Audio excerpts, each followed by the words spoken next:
Hello everybody, welcome to Red Tool House. On today's video, we are going to get ready for our new herd of pigs that'll be coming a week from today. So we got to get some pasture changed around a little bit. So come along, let me show you what we've got to do. So I'll show you on our map, our overhead map, of what we've got going on, what we have existing, and what we're going to change. So for those of you that follow the channel for a while, you know that with our pigs, we have our pastures divided into two pastures, what we call our South Ridge pasture and our North Ridge pasture. So our north pasture is on the north side of the valley, south facing, so it gets all the good winter sun. Our south pasture is on the south side of the valley, and of course is north facing, so it doesn't get wintertime sun. So we rotate our pigs between those two. Total together, there's probably 4 or 5 acres. I've changed it back and forth, so we're probably about 4 acres right now that we have fenced in into two pastures. So maybe 2.5 to 1.5, somewhere around in there. So where I'm standing right now, I'm standing at the very edge, the western edge of the south pasture. You can see behind me the house is way over there. The barn and sawmill would be down here in this little valley. And this is one of my roads that come up to another little clearing I have further up the mountain. So we're going to start here and actually change some things around to get a little bit better layout, and I'll explain why. So one of the many disadvantages that I have with having all this rough terrain, uneven topography for pig pasture is I really don't have the ability to make square paddocks or square pastures and to have nice little roads or channels going in between. What you see here is, again, this is the south pasture. Let me pan back there a little bit. Went a little too fast. I don't know if you can see through the trees way over there, but that is our farrowing barn that we've been working on for a while. Kind of see some of the new wood on the side of it. Again, the barn is dead center of the screen there down in the valley. And then the house is up there on this ridgetop. House is about right there. When it comes to roads and access to my fence line, I try to, the ideal plan is to have a road that goes along my fence, or vice versa, a fence that goes along my road. And right here, let's pan all the way over here where the side-by-side is, where I was parked just a second ago. Well, this is a road that kind of comes up around and goes on up to the left of the camera. I just keep going around. Make everybody dizzy, right? So the road keeps going up even right through here, up to a pasture. What I call a pasture, my goodness, it's a bench. It's actually an old gas well site. So you can see right there, there's kind of a clearing there. And yes, that's the old boat. Long story behind that. So now we've come full circle back to the farrowing barn. But the issues that I have are my roads really dictate where the pasture is going to be. So this road that I just showed you to my right, the camera's left, that came up beside the side-by-side, the pigs have always had access to that. And over time, they've obviously walled out the road. They grub against the hillside to get some of the roots out and have torn that up a bit. There's really not a lot more pasture on this side. There's access to the creek, which is big for their water, but now I've got enough small impoundments here, especially this time of year, that I think we can do fine with water impoundments on this side, and I can sever their connections to the creek. And what that would allow me to do is have two roads, my main road going up the center of the valley, and then this road coming up to where the boat sits, allow me to get the pigs off of that. And they would be on this side, so I'd be standing in pig pasture. And that would still, I'd really only lose maybe not even 1/10 of an acre, I don't think, of pasture. And it would allow me to have my roads unpigged when they walk in, especially since I don't have gravel base yet. This is further up where I haven't put any bedrock down, so it's literally dirt or clay roads. So this time of year, as pigs travel on them, they wallow them out and just make them just almost impassable in the tractor or the side-by-side. So the plan is to go right of Merida. I don't know if you can see if it's showing up, but there's a T-post all the way down there. So this is my main road that goes up the valley behind Merida, stays right against the creek, goes all the way to the back of the property. This is the road that comes up and of course goes up to the little boat meadow. So we're going to get my finger out of the focus. So we're going to bring a fence line right up this side in between these trees. In fact, there's an area I cut just the other day to kind of make an open channel. So we'll come through there with fence and then tie into our existing fence here on the back corner. So the new pigs we are getting are trained on electric already, but I'm not going to take for granted that they can handle something as simple as a little 17 gauge wire that's actually laid on the ground because there's been limbs falling across it. So not only are we going to put some new 14 gauge in place, we're going to follow our existing double strand 17 and replace it with 14 and make it double strand. I think double strand, and then we'll put some ribbon on it just to be more visuals for the new pigs. That way they don't take off. Once they figure out that food is here daily, and I interact with them, then hopefully even if they got out, they'd always come back. But those first couple weeks, obviously I don't want them hitting the hills thinking, hey, this place is a bounty. My only fear is there's so much mast on the ground still. Here it is, into February. We had such a huge mast production that if they got out in the woods, they could live a long time without having to come back and be starved for food. So we want to try to keep them in, obviously.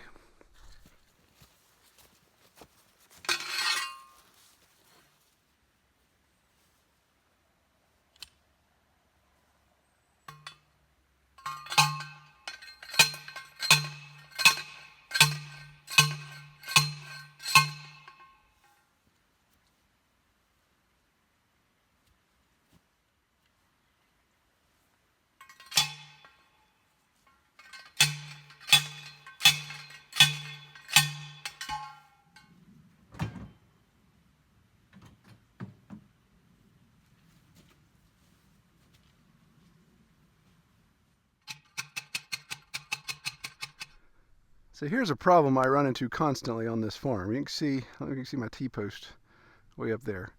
But that's the line I want to come just left of that little poplar.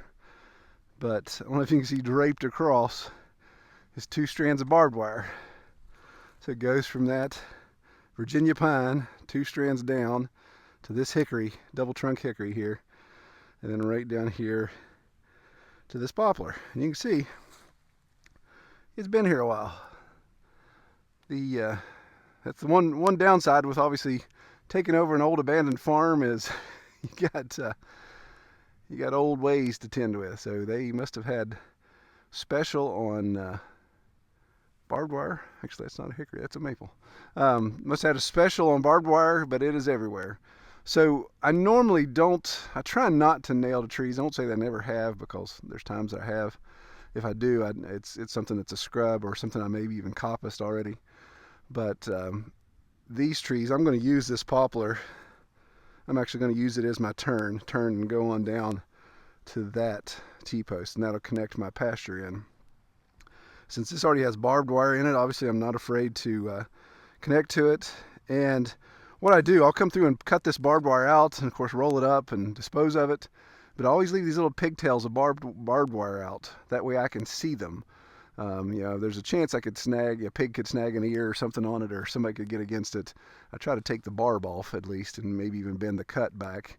But it's a good visual. If I come back through here 10 years later and think, oh, that's a decent sized maple, I ought to cut that, and then find out it's full of barbed wire because I didn't mark it, then that's an issue. So let's remedy that problem.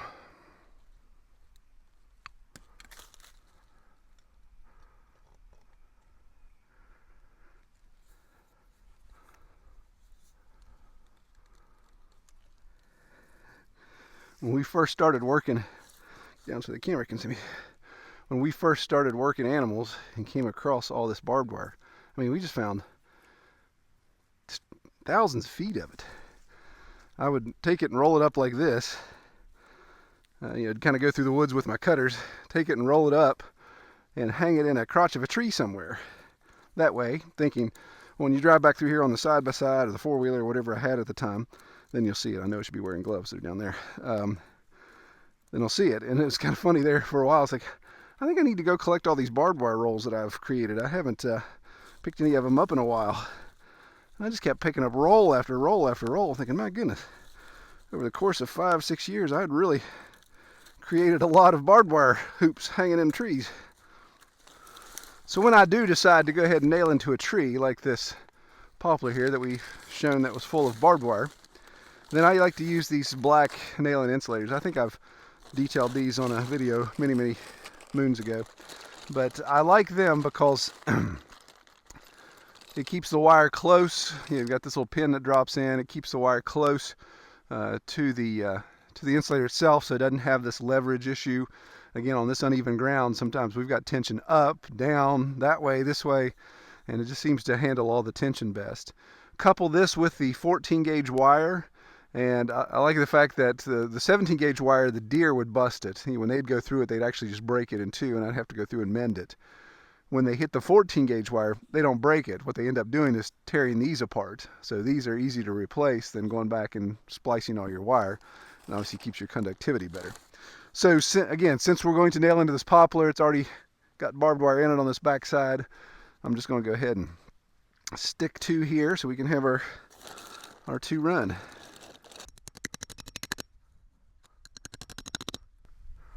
All right, I'll actually put that second one in once I get my first wire run and see what kind of gap I want to have. Sometimes I even have to raise or lower these depending on the ground. Now, some of you may be wondering, Troy, your T-posts, man, you've got 25, 30 feet between your T-posts. Is that really how much gap you have? No, not normally. Again, on uneven ground, I use those as what I consider my primary points, maybe the highest point, the lowest point on the line, and then stretch my wire and then come back and see where I have big gaps or if I have places where the wire is actually touching the ground. Then come back with other T-posts or even step-in posts at that point to lift it up or to bring it down. If I could bring it down, then usually a T-post, so it has tension. Step-in post, when you tension 14 gauge wire, it makes the T-post or the step-in post just come back up out of the ground. So we'll come back and do filler if we have to.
Okay, I don't know that I've ever videoed this, but we're above everything. This is the, oh my goodness. This is the mountaintop, the highest point of the pasture we're building. So we just came up, I don't know if you can see, there's Liam down there. That's the boat for reference. Boat meadow. Yeah, the boat meadow we call it. You can see why. That boat was here 20 years ago and I have not figured out how to get rid of it. It was actually a pig shelter at one point. I cut the keel out of the back of it. But anyway, so all the way down there is where we first started putting our fence. Came up the road. I don't know if you can see the white fence post right there. So that was our gate across the road. Comes up the spine. You see these step-in posts. You can see my fence post driver there. I'm gonna come across here. We ran out of wire, finished up a spool, so we're waiting on Cam. Cam's way over there at the truck. We're watching him try to put a 60-pound spool of wire in the back of the side-by-side. So he'll drive that back over to us and we'll carry on. So the game plan is to, some dummy, and this is, I've talked about this before, and I don't know if you could go back and kick the guy that did all this stuff. You see all these little insulators nailed into these trees, thinking I'm going to save money on T-posts, but spend about the same amount of money repairing stuff, and 40,000 insulators you need to follow all this undulating ground. So we're just coming back and just driving in T-posts where they need to be appropriated. And the plan is to tie it back in. The fence goes, see that white step-in post? The fence goes down in a really deep little valley there, goes on across, and I don't know if you can see that crazy oak right there. It connects with that oak, goes around my road, goes around and down behind. So the farrowing shed is there. The fence goes up this point on the other side, and that's all good, all in place. So really all we need to do is just finish this back horizontal, and we're good to go with our first strand, and then come back and do a second strand. Okay, this may be a good example of, it's tough on the video to explain topography here in West Virginia if you're not familiar with it. So that's Camlin over there. So that's about, I'm horrible at distance, I say 400, 500 yards as the crow flies. So for him to bring us that roll of wire at the house, at my truck, he has to first get in the side-by-side. Oh, now he's putting the wire in. He must have gone in and gotten him a drink and snack, played a video game or something. Yeah.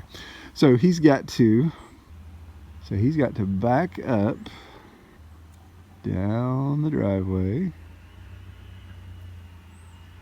and we'll speed it up. He has to go all the way down to the base of the driveway, turn and come up past the chicken coop, past the workshop and the barn, past the sawmill. I have the most cautious teenagers in the world. That's a good thing. It is a good thing, but my goodness, if I was that age and I had a side-by-side like that, I'd have hit that mud puddle at 80 miles an hour. And then he knows he'd get smacked by his dad. Well, yeah, since his dad's watching, he'd be in trouble, but I was too stupid to realize that when I was a kid. Coming up the mountain. This is why we need four-wheel drive in West Virginia too, because everything is muddy.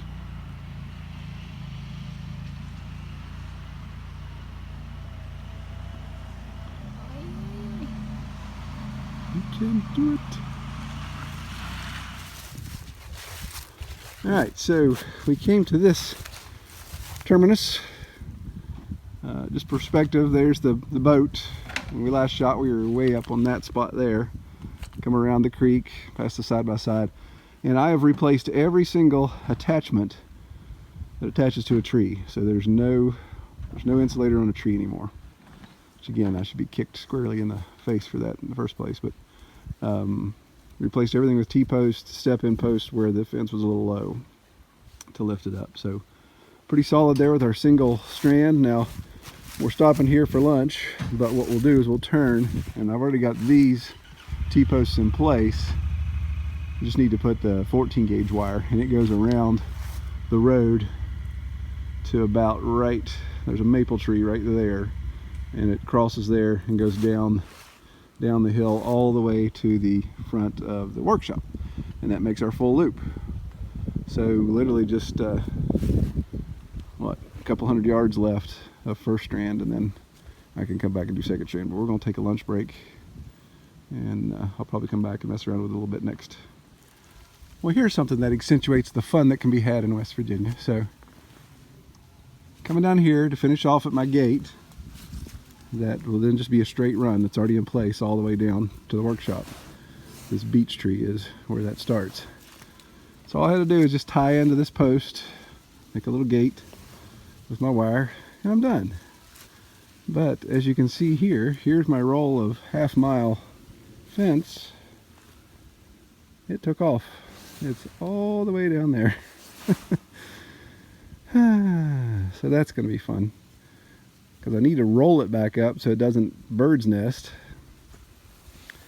and I need to cut it right here. So if I cut it right here, then of course that's going to get crazy. If I go down there and try to hand roll it and roll it all the way back up, this is where I need my assistance, and they've already gone for the day because somebody gets down there and roll it while somebody keeps tension on it. Such is life. All right, so we've come full circle.